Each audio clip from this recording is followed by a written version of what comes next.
Kementerian Kewangan (MOF) menegaskan bahawa gula bertapis atau lazimnya dikenali sebagai gula putih kekal tidak dikenakan cukai di bawah semakan semula Cukai Jualan dan Perkhidmatan (SST) yang akan berkuat kuasa pada 1 Julai 2025. Kenyataan MOF adalah sebagai reaksi terhadap kenyataan yang dikeluarkan oleh MSM Malaysia Holdings Berhad berkaitan kesan semakan semula cukai jualan ke atas gula mentah. Kerajaan Madani telah mengambil pendekatan bersasar dengan tidak mengenakan cukai ke atas barangan keperluan rakyat seperti gula, garam, ayam, telur, daging, ikan, sayur-sayuran, minyak masak dan beras.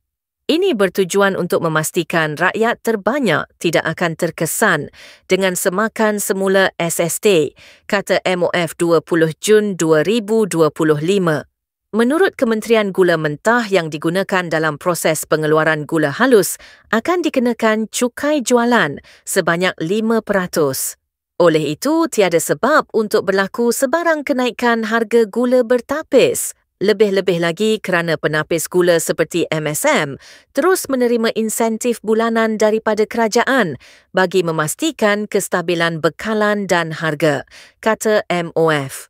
Penapis dan pengilang gula di Malaysia boleh memohon pengecualian cukai kepada Jabatan Kastam Diraja Malaysia.